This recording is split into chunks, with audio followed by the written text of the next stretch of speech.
안녕하세요. DJ 선아입니다. 오늘의 사연 시작해 보겠습니다. 안녕하세요. 저는 지금 60대 나이의 여성이에요. 고생 끝에 낙이 온다 하잖아요. 저도 그런 희망을 가지고 정말 오랜 기간 힘들었었어요. 하지만 정말 불행이 연달아 찾아오는 걸 보며 내가 전생에 무슨 죄라도 졌나 싶었죠.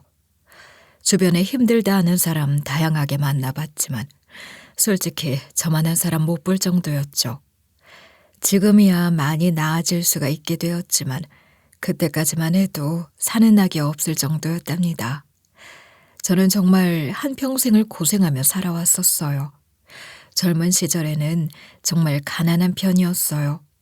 어떤 집은 잘 살았다가도 못 살게 되었다 하지만 저희는 잘 살았던 적이 한 번도 없었죠. 그 당시 특히 가난함이 두드러졌다 하는데요. 저는 제가 기억이 나는 4, 5살부터 주로 감자, 쑥 같은 걸 캐먹었던 게 기억이 나요. 지금 먹는 쌀밥은 기대도 할 수가 없었어요. 정말 배가 고프면 근처 작은 산으로 가 식물을 뜯어먹곤 했었답니다. 저만 그랬던 게 아니라 우리 가족 모두가 그렇게 살았기 때문에 군말 하나 할 수가 없었죠. 온 가족이 이렇게 살다 보니 결국 중간에 학업까지 포기하게 되었어요. 그 대신 공장에 나가 일을 하곤 했었는데요. 간간히 생활비는 될 수가 있을 정도였지만 그래도 가난한 환경에선 벗어날 수가 없었어요. 그렇게 나이만 먹어가는구나 하던 때에 중매가 들어오게 되었죠. 거절할 수가 없었던 게 가족들이 모두가 제가 결혼하길 바랬었거든요. 입이 하나라도 줄길 바라는 마음에 그런 거겠죠. 신발가게 아줌마 말 들어보니 공무원이라 하더라. 요즘 시대에 공무원 되기가 얼마나 힘드니. 직업도 안정적이라니까 잘 생각해보거라. 그래, 여자는 자고로 시집을 잘 가는 게 성공한 인생이다. 이렇게 눈치를 주기도 하고 저도 공무원에게 시집을 가게 되면 이 지긋지긋한 가난에서 조금이라도 벗어날 수 있지 않을까 하는 마음에 이른 나이에 결혼을 하게 되었는데요. 하지만 이 당시 남편은 공무원이라는 타이틀에 이미지만 좋아 보였을 뿐 다 허울이었어요.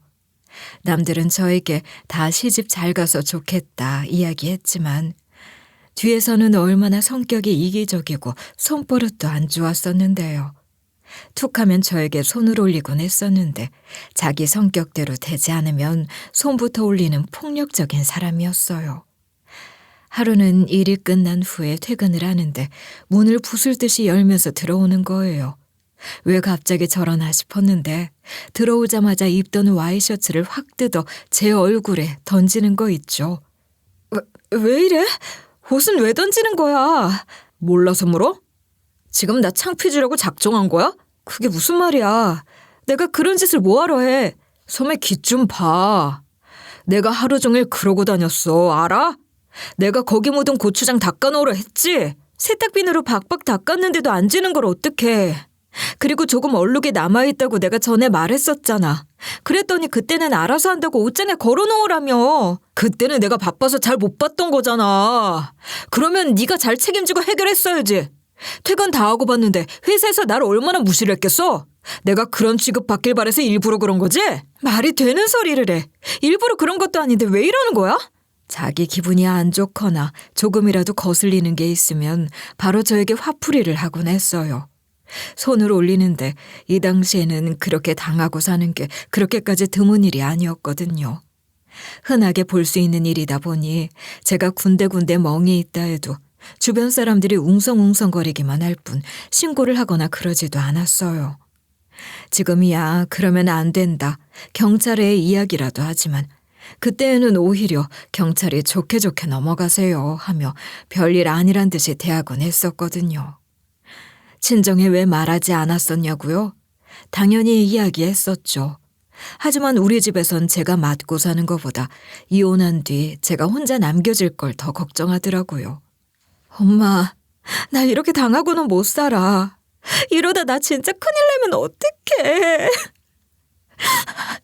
그러지 말고 최서방이랑 잘 이야기를 해봐. 대체 무슨 일이라니 이게? 나 그냥 이혼하면 안 될까? 사람 취급도 못 받는 것 같단 말이야. 이혼이라니 큰일 날 소리를. 너네 그렇게 되면 나 고개도 못 들고 다닌다. 절대 안 돼. 이야기 잘 해봐. 이 시대의 여자들이 어떻게 살았는지는 아마 다 잘 아실 거라 생각해요. 지금이야 너도 나도 이혼한다 하지만 이 당시에는 이혼한다는 것 자체가 특히 여자들에겐 어마어마한 흠이기도 했거든요. 엄마는 저에게 이혼은 절대 안 된다 했고 사실 다른 가정을 보아도 이혼은 절대 안 된다 하는 분위기였기 때문에 저도 포기할 수밖에 없었어요. 그리고 무엇보다 우리 아이들이 신경 쓰이기도 했거든요. 아빠 없는 아이들로 키우면 삐뚤어진다는 소리를 귀에 못이 박히도록 들었기에 아이들을 봐서라도 그냥 살자 싶었어요. 저희 집에는 첫째 딸과 연년생으로 낳은 둘째 아들이 있었는데요. 사실 둘째 아들은 어렸을 때 사고를 당하여 일찍이 하늘나라 천사가 되었답니다. 이때도 정말 세상을 뒤집히는 줄 알았어요. 첫째는 딸이다 보니 주구장창 저랑 붙어 다니곤 했는데 둘째인 아들은 남자아이다 보니 주로 애 아빠가 보곤 했었어요. 남편은 저에게는 무척 모질게 굴곤 했었지만 그래도 아이들에게는 손을 올리거나 하지는 않았어요. 오히려 여기저기 잘 데리고 다니곤 했는데요. 그날도 딸은 저와 같이 목욕탕에 갔었고 집에는 아들과 남편만 있었어요. 근데 그 당시 집 근처에 작은 도박장이 하나 생겼었는데 그 시절엔 엄청 숨기는 분위기는 또 아니었거든요. 단속이 뜨면 그때서야 숨는 그 정도였어요. 남편이 제가 집에 없으니 아들을 데리고 거기에 갔었는데 도박에 집중을 하다 보니까 아이가 사라진 것도 몰랐던 거예요. 한창 혼자 뛰어다닐 나이인데 아빠도 딴짓하겠다. 혼자 도박장 바깥을 뛰놀다 그만 택시와 사고가 나게 되었어요. 그날 정말 얼마나 울었는지 몰라요. 내 평생 그렇게 슬픈 일은 다시는 없겠다 싶을 정도였죠. 정말 따라가야 하나 싶을 생각까지 하게 되었는데요. 제 친구가 그러더라고요. 우리 아들, 난 어떻게 하라고? 내가 어떻게 살아? 두순아, 너 지금 이럴 때 아니야. 슬픈 건 알겠지만 너한텐 네 딸도 있잖아. 걔도 아직 네 손길이 많이 필요한 나이야. 알잖아. 그 말을 들으니까 딱 띵하더라고요. 제가 정말 아들 생각만 하느라 딸이 밥은 먹었는지 오늘 유치원은 갔는지 그런 생각이 하나 안 나는 거 있죠. 그렇게 저에게는 남아있는 딸이 삶의 유일한 희망이 되었답니다. 저는 그날 이후 그대로 남편이 정신을 차릴 거라 생각했었는데요. 아주 어림도 없더라고요. 그 좋은 공무원 자리까지 그만두고 결국에는 퇴직금까지 탕진해야 한다는 게 꼴랑 그 도박이었어요. 제가 아무리 뜯어말리고 딸을 들쳐업고 도박장까지 쳐들어가도 눈 하나 깜짝하지 않았어요. 그렇게 우리 집은 파탄으로 이어질 수밖에 없었죠. 남편이 더 이상 돈도 벌어오지 않는 데다가 돈이 생기면 생기는 대로 넙죽넙죽 도박장에 갖다 바치니 생계가 위험해지게 될 수밖에 없었는데요. 이대로 내버려둘 수는 없다 생각이 되어 되는 대로 일을 하기 시작했어요. 건물 청소일부터 시작해 식당 일까지 하며 딸을 먹여 살리기 위해 정말 열심히 살았었는데요. 우리 딸, 아침 먹고 나가야 해. 알겠지?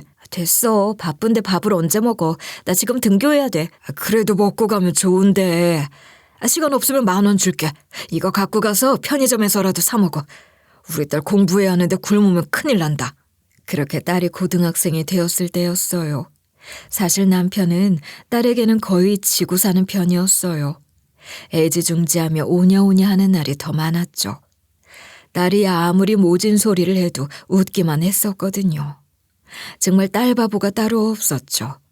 딸은 그걸 알다 보니까 그래도 자기 아빠에게 반항을 하곤 했었는데요. 하루는 자꾸 남편이 도박장에 간답시고 새벽에 자주 나가곤 했었거든요. 근데 자꾸 문소리 때문에 저와 딸이 깨니까 딸이 도저히 안 되겠다 싶었는지 남편에게 뭐라 하더라고요. 아빠, 나 공부해야 하는데 자꾸 아빠가 새벽에 나가면 깨잖아. 이러면 다시 잠들기 힘들단 말이야. 공부 못하면 아빠가 책임질 거야? 아이고, 우리 딸 깼어? 미안해. 아빠가 조용히 나간다고 했는데 잘 안 됐네. 이날 결국 나가지는 않았었지만 딸이 등교한 다음에 바로 저한테 손이 올라왔었어요. 그날에는 도박장에도 가지를 못했으니 더더욱 승질이 났었겠죠. 결국 제 얼굴에 멍이 든 걸 보고 그날 이후로 딸은 남편에게 대들지도 않더라고요. 그러면 남편이 저에게 손을 안 올렸었냐고요? 전혀 아니었어요. 이게 갈수록 점점 더 이유가 단순해지고 이해가 가지 않는 날이 더 많아졌어요. 저는 하도 오랜 세월 이렇게 사니까 반항할 힘도 전혀 나지 않았었는데요. 하루는 딸이 저에게 그냥 도망가라 하는 거예요. 딸이 이제 대학 입시를 앞둔 상황이었거든요. 오늘같이 비 오는 날엔 아빠 아침에 들어오잖아. 엄마, 지금 얼른 짐 싸서 도망가. 내가 널 내버려 두고 어딜 가. 가도 너랑 같이 가야지. 아니야. 난 아빠가 꼬박꼬박 용돈을 주기도 하고 군기제도 때리지도 않잖아. 나 이제 좀 있으면 졸업인데 여기서 마무리하고 싶어. 그리고 원하는 대학 가려면 선생님 추천서 꼭 있어야 하고. 그래도 널 어떻게 두고 가니? 괜찮아. 엄마는 이대로 살아도 돼. 엄마가 이렇게 사는 게 불편해서 그래. 학교에서 종일 엄마가 오늘은 괜찮을까 그런 생각만 하고 공부에 집중도 안 돼. 마음이 불안해서 못 살겠어. 엄마, 차라리 도망가서 사는 게 내 마음이 더 편할 것 같아. 그래도 그렇지. 내가 전부터 엄마한테 제발 나가라, 도망쳐라 그랬었잖아. 근데 오늘이 정말 날인 것 같아. 엄마, 내가 무슨 일 생기면 꼭 연락할게. 그리고 나 어차피 대학 가면 기숙사 있는 곳으로 갈 거니까 걱정 안 해도 돼. 거기 가서 아빠랑 따로 살면 되지? 그냥 엄마가 먼저 나간다 생각해, 응? 나 대학 진학에 집중할 수 있게 해줘. 끝끝내 가는 발길이 안 떨어졌었지만 딸이 일부러 모진 소리까지 해가며 나한테 도망가라 애원하는 걸 보니 제가 이렇게 사는 게 딸에게도 좋은 꼴은 아닌 것 같은 거예요. 그렇게 결국 그 새벽에 서둘러 간단한 짐만 싸서 그 집에서 나오게 되었어요. 무슨 일이 생기면 딸이 연락한다 했으니 어웅엉 울면서 그날 그 집에서 나왔었답니다. 그 시절엔 핸드폰도 잘 되어 있던 때가 아니었기 때문에 딸하고도 연락하기가 참 어려웠었는데요. 그때에는 지금처럼 연락이 막 잘 되는 그런 시기가 아니었거든요. 대신 삐삐가 있었어요.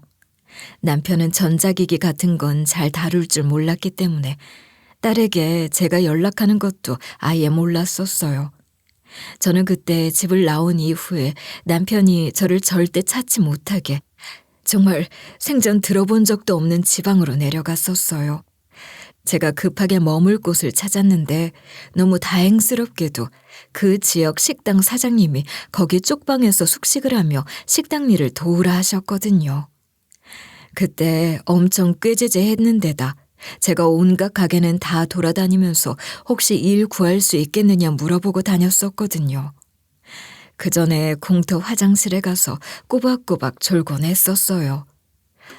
돈이란 돈은 그때 딸에게 다 주며 엄마는 괜찮다고 하며 정말 딱 10만 원 정도만 들고 나왔었거든요. 그 당시에 적은 돈은 아니었는데 이걸 언제까지 써야 할지 모르니 일단 최대한 아껴 쓰자 했었거든요. 이렇게 좋은 식당 주인 내외 덕분에 자리를 잡으며 간신히 딸에게 삐삐로 연락을 했었어요. 그러니 얼마 후 바로 가게 전화로 딸에게 전화가 오는 거 있죠. 엄마, 잘 지내고 있지? 연락이 없어서 난 무슨 일 난 줄 알았잖아. 아니야. 엄마 지금 김해에 왔어. 가장 멀리 가는 표 달라 해서 버스 타고 여기까지 왔네. 엄마 이제 괜찮아. 좋은 식당 주인분들 만나서 여기에서 먹고 자고 해도 된대. 일도 여기에서 같이 하라 했고. 넌 잘 지내지? 대학교는 어떻게 됐어? 나? 대학교 가려고 했는데 그냥 일하는 게 좋을 것 같아서. 회사 다니면서 자리 좀 잡히면 자취한다고 이야기하려고 아빠한테. 그나저나 너희 아빠는 어떻니? 너한테 막 뭐라 하거나 하진 않아? 나한텐 뭐라 안 하는데 완전 꼭지돌아서 엄마 찾아다닌다고 난리치던데 그냥 동네 어딘가에 숨어 있는 줄 아는 것 같아. 빵가게 아줌마랑 쌀집 아줌마한테 엄마 어디 있냐고 소리 지르고 난리였어. 인사도 못하고 나왔는데 그 아줌마들한테 미안해서 어떡하니? 됐어. 엄마는 지금 아빠한테 안 걸릴 생각부터 해. 꽁꽁 숨어 있어야 해. 알겠지? 알겠어. 이제 앞으로 무슨 일 있으면 여기로 전화하면 돼. 엄마 여기에 쭉 있을 것 같으니까. 알겠지? 알겠어. 내가 또 무슨 일 있으면 전화할게. 걱정하지 마. 생전 처음 가보는 김해에서의 내 삶은 또 달랐었어요. 식당 일에 굳기도 하고 주인 내외가 모질게 구는 때도 있었지만 그래도 남편이랑 지내던 시절보다는 훨씬 더 나았죠. 그 사이사이 내 딸이 얼마나 보고 싶었는지 몰라요. 정말 저에게 하나뿐인 보물이었는데 간간히 전화만 할 뿐 얼굴을 못 본 지 정말 오랜 시간이 지났죠. 만나러 가려 하거나 혹시나 만나러 오라 이야기를 해도 딸이 싫다 하는 거 있죠. 엄마, 나 어디 멀리 가려고 하면 아빠가 눈에 불을 켜고 물어봐. 엄마 보러 가는 거 아니냐고. 엄마 잡기만 하면 저 세상 보내버릴 거라는 식으로 이야기한단 말이야. 나 진짜 무서워. 아니야, 괜찮아. 엄마가 곤란한 부탁을 했지? 네가 건강하기만 하면 돼, 엄만. 대신 자주 전화해. 알겠지? 딸이 싫다 하는데 도망친 신세인 제가 어떻게 보자 이야기를 하겠어요. 얼굴은 못 보고 살았지만 그래도 항상 전화를 해왔기 때문에 그래도 딸이 건강하다는 거 하나쯤은 알 수가 있었던 거에 만족하기로 했답니다. 사실 집에서 도망쳐 나온 후에 친정에 가면 어떨까 생각도 했었지만 딸이 정말 벗어나고 싶거든 시댁에도 친정에도 절대 연락도 하지 말라 했었거든요. 친정 식구들이 보고 싶기도 했지만 그래도 꾹 참았어요. 딸이 그러는데 몇 번을 제 친정에 찾아가 저를 내놓으라 그랬다는 거예요. 엄마 아빠는 모르는 일이다. 알면 바로 알려주겠다 하는데 딸이 보기에는 정말 외할머니 외할아버지가 엄마가 어디 있는지 알면 아빠에게 알려줄 것 같았대요. 친정에도 연락도 하지 못한 채 생판 모르는 지역에서 그렇게 정말 거짓말처럼 10년이라는 시간이 지나게 되었어요. 딸이 가장 예쁠 때를 못 본다는 게 참 섭섭하기도 했었는데요. 이 시기에는 딸도 핸드폰이 생기고 저도 핸드폰이라는 게 생겨 간간히 사진을 보내기도 했었답니다. 그렇게 사진에 있는 우리 딸이 자라는 얼굴만을 보며 삶의 희망을 놓지 않으며 지낼 때였어요. 딸이 30살이 된 이후에는 바쁜 건지 갑자기 연락이 뚝 끊기는 거 있죠. 그렇게 된 지 무려 6, 7개월 정도가 됐을 거예요. 딸이 이전에 아빠가 볼 수 있으니 절대 전화하지 말라 했었는데 혹시 몰라 공중전화로 전화도 해보고 했었는데 하나도 받질 않는 거예요. 이상하다 싶어 전전긍긍하며 지냈었어요. 평상시에도 딸과 만남을 가지고 살았었다면 딸을 찾아가기라도 했었을 텐데 근 10년 동안 만난 적이 없었으니 사실 방법이 없었어요. 근데 이렇게까지 연락이 안 되니까 미치겠는 거예요. 이전에 남편에게 맞았던 트라우마가 아직까지 남아있다 보니 혹시나 우리 딸아이가 그런 일을 겪게 되었을까 노심초사였죠. 사실 저희 딸은 절 안심시키기 위해 말만 그렇게 했던 거지 30살이 되도록 그 집에서 남편이랑 살고 있는 중이었거든요. 중간중간 기숙사를 간다든지 자취를 한다든지 했었지만 말만 그렇게 할 뿐 전혀 정말 혼자 살고 그런 적이 없었어요. 아무래도 자기 아빠 혼자 있는 게 신경이 쓰였던 게 아닐까 해요. 원래도 정말 마음이 착한 아이였거든요. 그런 제 딸이 연락이 이렇게까지 안 되는 건 정말 무언가 문제가 있다 생각을 하게 되어 용기를 내어 아니 어떻게 보면 용기보다는 죽을 각오를 하고 변장까지 해가며 딸과 남편이 살던 집으로 가 염탐을 했어요. 그 집은 세월이 지나도 어쩜 일이 똑같을까 싶어 제 끔찍했던 기억을 다시 떠오르게 했는데요. 끔찍해. 여기는 어떻게 바뀐 게 하나 없을까? 스카프로 머리를 둘러매고 마스크까지 끼고 그 근처를 서성거렸어요. 기다리다 보면 우리 딸이 오지 않을까 하는 기대도 했었고 안 보이는 창문을 힐끔거리기도 했었죠. 하지만 인기척 하나 나지 않는 거예요. 조금만 기다려보면 되겠지 했었는데 저희 집이 작은 연립빌라 3층이었거든요. 그때 제가 혹시나 남편이 저를 보게 될까 두려워 정말 말 그대로 건물 주변을 서성거렸거든요. 근데 그걸 보고 누가 이상하다 생각을 했었나 봐요. 저를 덥석 잡아 깜짝 놀랐어요. 저 이상한 사람 아니에요. 그냥 여기 근처 아는 사람이 있어서. 이 여자야, 당신 맞지? 수아 엄마. 저를 덥석 잡은 사람은 다른 사람이 아니라 바로 남편이었어요. 제가 그때 얼마나 소스라치게 놀랐는지 몰라요. 10년 만에 본 남편은 정말 많이 늙어 있었지만 그래도 그에게 맞았던 기억이 있어 그런지 몰라도 정말 무서운 거예요. 남편이 나를 죽사발로 만들어버리진 않을까 덜덜 떨고 있었는데 절 보자마자 갑자기 오열을 하는 거 있죠. 엉엉 울면서 왜 이제 왔냐고 하는 거예요. 그리고 그 다음에 남편 입에서 나온 말 때문에 저는 그 자리에서 쓰러질 뻔했어요. 우리 딸, 내 딸이 내비 갚는다고 자전거로 배달 일을 하다가 그만 교통사고를 당했어, 이 사람아. 그게 무슨 소리야? 내 딸이 어떻게 됐다고? 그러니까 사고 직후에 바로 병원으로 이송까지 되었지만 남편이 수중에 돈이 없어 병원비를 낼 수가 없었다 하는 거예요. 결국 제대로 치료를 받지 못해 이미 이 세상 사람이 아니라 해요. 그 말을 듣자마자 저는 미치는 줄 알았어요. 내 딸이 이 세상 사람이 아니라뇨. 경악을 하고 난리를 쳤어요. 그걸 어떻게 나한테 말도 안 해줄 수가 있어. 이 여편네야, 당신이랑 연락이 돼야 내가 연락을 하지. 딸내미랑 연락하는 줄도 몰랐구만. 이 인간아, 넌 아직도 이렇게 살아가지고 내 딸 일하게 만들고 병원비도 안 내줬어? 시댁에선 뭐하고? 진작에 돈 때문에 싸우고 영 끊은 지가 언젠데 거기다 말해. 그럼 우리 친정도 있었잖아. 도박하는 친구들한테 빌리든가. 내 딸 어떻게 할 거야? 이게 내 탓이야? 딸 버리고 간 네 탓이지. 세상 어떤 엄마가 애를 버리고 가. 너 때문에 저렇게 된 거잖아. 생활비라도 보내주든지 아니면 데리고 갔었어야지. 지금 이게 그러면 내 탓이라는 거야? 네 빚 갚다가 간 애를? 네가 방치했으니까 너도 어느 정도 책임이 있다는 거지. 난 양육을 했잖아 여태까지. 넌 한 게 도대체 뭐야? 정말 입이 10개라도 할 말이 없는 거예요. 틀린 말은 아니란 생각을 했으니 말이에요.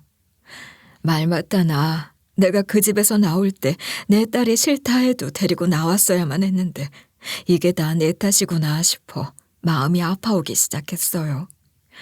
근데 딸이 더 이상 이 세상에 없다 생각을 하니 정말 감당이 안 되는 거예요. 남편하고 더 이상 말씨름할 마음도 들지를 않았고요.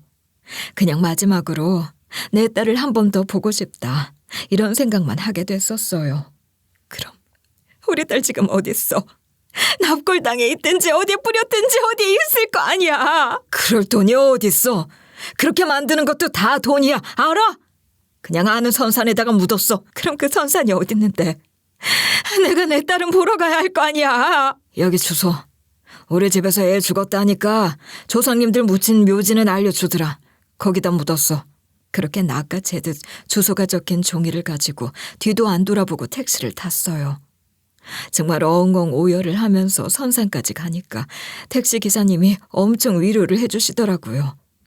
그럼에도 눈물이 그치질 않았는데 적어준 주소대로 왔는데도 생판 모르는 곳인 거예요.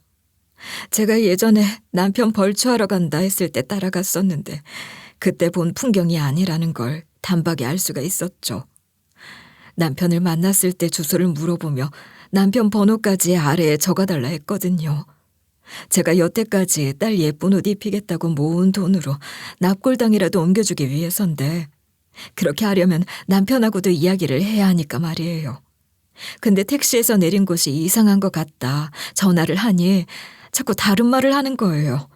우리 조상님 묘가 거기가 아닌가. 내 기억으로는 거기였던 것 같은데. 똑바로 얘기해. 우리 딸이 묻힌 곳인데 그걸 가물가물하는 아빠가 세상에 어디 있어. 내가 모를 수도 있지. 나이가 들었으니 당연한 거 아니야? 넌 아무것도 안 해놓고 왜 적반하장이야? 빨리 우리 딸 어디 있는지나 말해. 다시 찾아보게 끊어봐. 그러고 나서도 1시간이 넘게 전화가 안 왔었는데 다시 거니까 안 받는 거예요. 자꾸 수신 거절을 하더니 나중에는 아예 차단을 해놨더라고요. 너무 어이가 없는 거 있죠.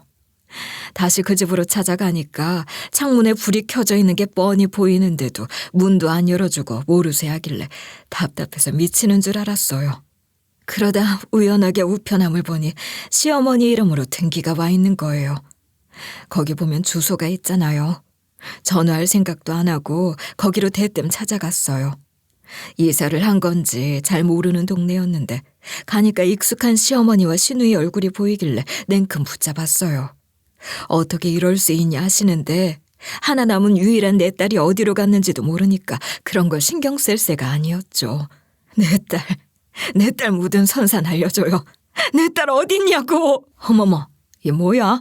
너 내 동생 버리고 도망가더니 갑자기 웬 딸 타령이야? 이 악마 같은 년, 자식도 버린 매정한 년이 여기를 어디라고 찾아와? 시누이와 시어머니는 저를 길바닥에 내동댕이를 치셨어요. 그리고는 시어머니는 시누이에게 가서 소금 가져와라 이야기하시더니 그걸 저에게 들이붓듯이 던지는 거예요. 썩거지하면서 말이에요. 제가 다 잘못했어요. 제발 우리 딸 묻혀있는 산산 주소 좀 알려주세요. 우리 딸 좀 보고 싶어요. 여태까지 버리고 살았으면서 보고 싶긴. 내 손녀한테 손대지 말고 썩 네 갈 길이나 가라. 안 돼요, 안 돼. 내 딸이 묻힌 주소만. 그렇게 문전박대를 당하며 결국 내 딸이 묻힌 선산 주소는 곧 죽어도 알아내지 못했어요. 그 이후 다시 김해로 내려가 살았었는데 그때부터는 일도 제대로 손에 안 잡히고 틈만 나면 눈물부터 나는 거예요. 정말 꺼이꺼이 우는 날이 더 많았었는데 딸아이가 간 지 1년 정도 지났을 때 다시 남편에게 전화를 해봤거든요. 그랬더니 또 가까스로 받아 이번에는 빌빌 빌었어요. 제발 나 우리 딸 너무 보고 싶어. 선산 주소 좀 다시 알려줘. 엄마랑 인사는 하게 해야 할 거 아니야. 나도 까먹었어. 우리 엄마한테 물어보고 알려줄게. 전화 좀 하지 마. 핸드폰에 불 나겠어. 그러니까 제발 좀 알려줘. 그렇게 남편에게 주소를 받고 정말 시댁에서 조상 모시는 선산 주소를 받게 되었어요. 거기 가니까 워낙 묘자리가 많아 어디에 묻었는지도 잘 모르겠는 거예요. 그래도 내가 무사히 잘 찾아왔다 싶어 그 산에 올라가 어딘지도 모르는 내 딸 묘를 찾으며 엉엉 울었답니다. 어쩜 아빠란 사람이 묘비 하나 안 만들어주나 야속하기까지 했는데 또 정확히 어디 묻었는지 기억이 안 난다 하여 제가 묘비를 해주려 해도 안 되겠더라고요. 여태까지는 사실 남편 때문에 숨어 살았었는데 이제 더 이상 그럴 필요성을 느끼지 못하게 되었어요. 이제는 날 누가 때리게 되거든 경찰에 신고하면 해결이 되는 시대도 되었겠다. 그리고 내 딸 무덤에 자주 찾아가기 위해서는 그런 시골 자락에 있는 것보단 도시에 나오는 게 맞다 싶었죠. 게다가 남편도 더 이상 이 동네에 살지 않는다 했거든요. 시댁으로 가서 산다고 하며 다시는 연락하지 말라 하더라고요. 너무 웃긴 거 있죠. 더 이상 숨어 살지 않아도 될 것 같다는 생각에 제가 오랫동안 살아왔던 경기도로 다시 올라오게 되었어요. 제가 고향은 청주인데 청주에서 살았던 것보다도 경기도에 올라와서 산 세월이 훨씬 더 길었거든요. 저도 드디어 고향으로 돌아온 느낌이다 싶었죠. 올라오게 되면서 원래 같이 알고 지냈던 빵가게와 쌀집 아주머니들에게도 인사를 하러 갔었는데요. 너무 반가워하시는 거예요. 아이고 어디 갔었어. 내가 얼마나 걱정을 많이 했다고. 이제 다시 이 동네로 오는 거야? 네, 그렇게 됐어요. 저희 집 바깥 양반이 엄청 괴롭혔다면서요? 제가 죄송했어요. 아니야, 난 자네가 도망가서 얼마나 다행이었는지 몰라. 맨날 멍을 달고 살았잖여. 얼마나 걱정했는데. 아참, 그 딸 소식도 들었어. 얼마나 마음이 소란하겠어. 그래서 지금이라도 딸 좀 자주 보려고 이 근처로 다시 이사 왔어요. 딸이 있는 선산까지 버스로 40분이면 가더라고요. 참, 아주머니, 혹시 근처에 일할 만한 곳 없을까요? 제가 무작정 올라오긴 했는데 아직 일자리가 없어서요. 일자리? 글쎄. 참, 우리 납품하는 가게 사장님이 가사 도우미가 갑자기 그만두게 돼서 곤란하다 그러던데 거기다가 한번 물어봐 줄까? 그래 주시겠어요? 너무 감사해요. 이렇게 또 신세를 지게 되고. 아니야. 그러지 말고 자주 얼굴 비춰줘. 나도 다시 만나서 너무 반갑네. 전 그렇게 원래 알고 지내던 쌀집 아주머니 덕분에 새 직장도 구할 수 있었어요. 부잣집 가정부로 들어가게 되었는데 엄청나게 재벌가는 아니었고 사업을 두세 개 하는 집안이었거든요. 그러다 보니까 바빠서 살림에 신경을 쓰지 못한다 하여 저를 쓰신다 하셨어요. 이 집에는 사장님은 잘 안 계셨고 사모님과 5살짜리 사장님 딸이 주로 있었어요. 사모님도 친절하신 편이었지만 선이 딱 그어져 있는 분이라 일만 하고 집에 가고 그랬었는데요. 제가 그래도 평소 그 딸은 정말 예뻐했었어요. 우리 집 딸 어렸을 때 보는 것 같기도 하고 그런 사장님 딸도 제 마음을 아는지 항상 먼저 서글서글 다가오기도 했었죠. 둘이서만 아는 비밀 암호 이런 것도 있을 정도로 둘이 친했답니다. 하루는 제가 장을 보고 올라오는 길이었고 사모님은 딸의 유치원 하원길에 아이를 데려오시는 길이었어요. 경사진 길이었는데 사장님 딸이 킥보드를 타고 있었거든요. 그걸 타면 내려가는 길이었는데 글쎄 그게 경사로에서 타면 얼마나 빠르게 내려가는지 아시죠? 평소 같았으면 혼자 멈췄을 텐데 가속도가 붙었는지 멈추지도 못하고 정말 빠르게 내려오고 있었어요. 사모님은 울고불고 뛰어가시는데 그때 마침 올라가는 길에 제가 있었거든요. 그 뒤에 차가 나와도 이상하지 않을 곳이라 저도 모르게 장봤던 거 다 던져놓고 빠르게 내려오는 사장님 딸에게 달려갔어요. 우리 딸이 교통사고로 갔다고 했잖아요. 제 눈앞에서 또 그런 일을 볼 수는 없겠더라고요. 그렇게 온몸으로 막아 사장님 딸을 막아냈지만 저는 아주 만신창이가 되었답니다. 병원 신세를 피할 수가 없었는데요. 그래도 사장님 딸은 단순 타박상으로 끝나 참 다행이다 싶은 거 있죠. 무엇보다 사장님 부부 두 분이 너무나 고마워하셨어요. 아주머니 아니었으면 정말 우리 딸은 큰일 났을 겁니다. 병원비는 걱정하지 마세요. 제가 다 지불하겠습니다. 아주머니 정말 감사해요. 정말로 어떻게 말씀을 드려야 할지. 아이고, 따님 안 다치셨으면 다행이에요. 그날 이후 저와 사장님 내외는 더 돈독해지게 되었어요. 특히 사모님이 그 자리에서 제가 몸을 던져 딸을 구하는 걸 봐서 그런지 더더욱 잘해주셨어요. 우리 딸의 생명의 은인이라 하시며 저에게 항상 뭐라도 하나 더 챙겨주시기 위해 애쓰시곤 했었죠. 병원에서 태어난 이후에도 꾸준히 그 집과 인연을 이어나갔어요. 그렇게 열심히 일하던 어느 날 갑자기 주인집 사모님이 저에게 그러시는 거예요. 청주 아줌마, 밖에 따님이 찾아오셨다는데요? 네? 그럴 리가요. 저희 딸은 작년에 죽었는데요. 이렇게 답을 했지만 대문을 여니까 정말 제 딸과 똑같이 생긴 여성이 바로 앞에 서 있는 거예요. 저도 정말 깜짝 놀랄 수밖에 없었어요. 아무리 10년 동안 연락만 하며 살았다 해도 제가 제 딸 얼굴을 모를 리가 없잖아요. 그 여자는 어디로 보나 제 딸이 맞았었어요. 딸은 떨리는 목소리로 절 보자마자 엄마 부르는데 순간 두 다리가 확 풀리는 거 있죠. 저는 그 자리에서 바로 딸에게 달려가 끌어안고 한참으로 오열을 했어요. 정말 두 눈이 퉁퉁 붓도록 울고 나서야 딸에게 자초지종을 물어볼 수가 있었죠. 죽었다고?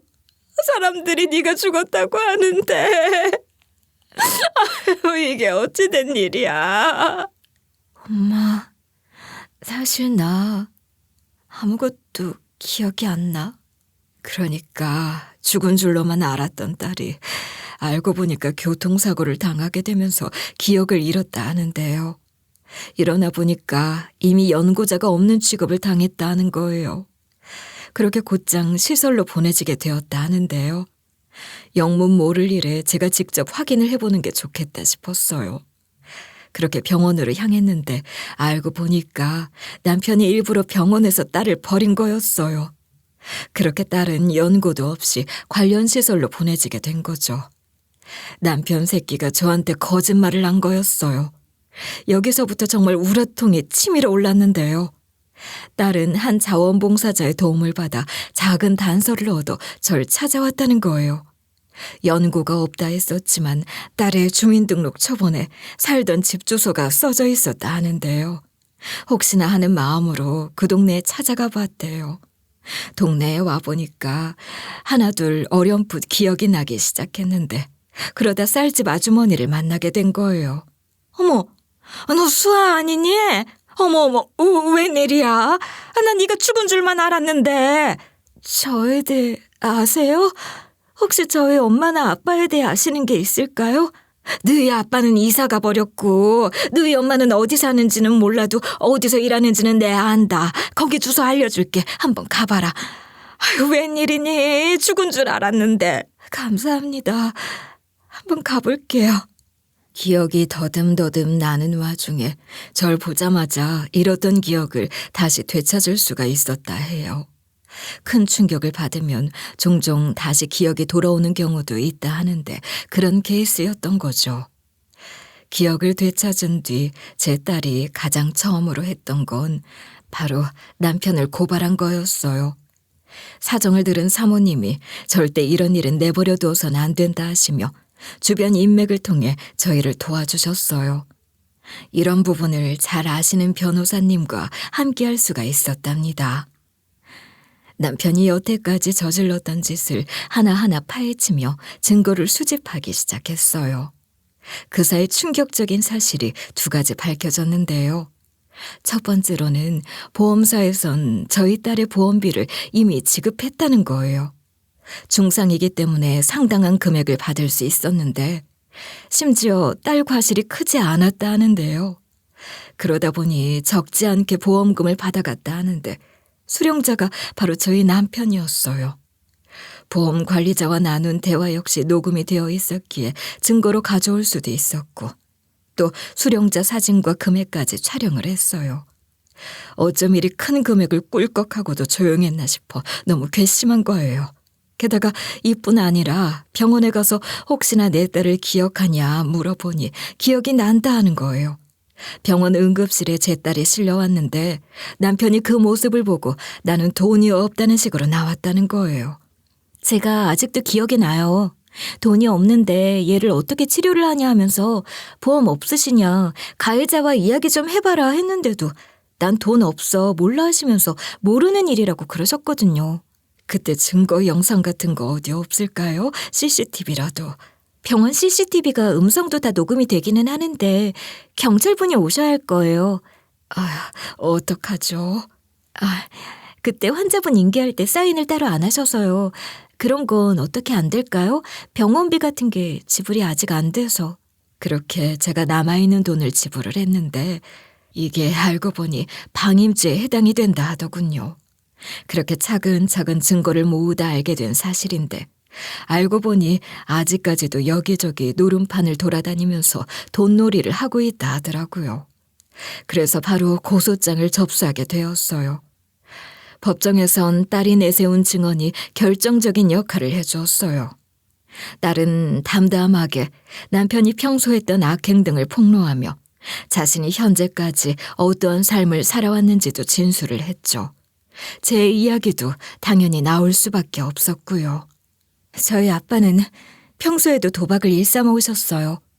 그러다 제가 교통사고를 당하기 얼마 전에도 빚이 감당이 안 되어 집에 차압딱지가 붙었었고요. 제가 그걸 견디다 못해 빚을 대신 갚아드리기 위해 일을 나간 것입니다. 제가 도박을 한 이유는 나쁜 의도가 있어 그런 게 아니라 그냥 생계가 어려우니 집안을 일으키기 위해 어거지로 한 거나 다름이 없습니다. 사실은 저도 하기 싫었습니다. 아닙니다. 게다가 교통사고를 당한 저를 병원에 그대로 내팽개쳐 놨습니다. 결국 저는 제대로 된 치료를 받지 못한 채로 무연고자 시설로 보내지게 되었습니다. 그건 돈이 없어서. 아니, 나라고 딸을 안 살리고 싶었겠습니까? 싫어서 그런 게 아니라 그저 돈이 없다 보니까 나라에서 이런 데 돈을 대줘야 하는 거 아닙니까? 제가 세금도 많이 내는데. 그게 병원비를 안 내고 싶어서 그런 게 아니라. 무엇보다 아빠 때문에 불행한 유년 시절과 학창 시절을 보낼 수밖에 없었습니다. 도박을 일삼으셨으며 저희 엄마에게 손을 올리셨던 걸 제 두 눈으로 똑똑히 봤습니다. 하지만 저는 딸에게는 손대지 않았습니다. 그리고 부부가 살다 보면 싸우기도 하고 그런 거 아니겠습니까? 그런 거 가지고 불행한 어린 시절이라니. 딸이 고생하는 모습을 보니 방청석에 앉아있던 전 눈물이 그치질 않았었어요. 남편은 끝까지 자기 잘못을 인정하지도 않았었지만 증거를 내미니까 결국 꼬리를 말더군요. 남편은 죄가 하나가 아니라는 점, 죄질이 안 좋다는 점 등을 이유로 징역형을 받게 되었어요. 악행이 알려지게 되며 결국 옥에선 자신의 죄를 반성하며 산다 편지가 오기도 했었는데요. 저도 딸도 심지어 시댁 식구들까지 면회조차 가지 않는 쓸쓸하고 외로운 삶을 살게 되었답니다. 그토록 돈놀이를 좋아하면 뭐하나요. 같이 하던 친구들마저도 남편이 감옥에 갔다 하니 나 몰라라 하더군요. 저도 이제 제 인생을 시작하기 위해 족쇄를 끊어내자 싶었어요. 그렇게 이혼까지 감행하게 되었는데요. 이혼 서류 도장을 위해 면회를 가니까 다른 소리를 하는 거예요.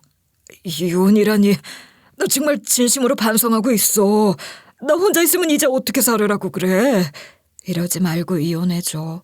나 정말 오래 참았잖아. 정말 당신 죄를 반성한다면 날 좀 놓아줘야지. 반성하기 때문에 더더욱 못 놔줘.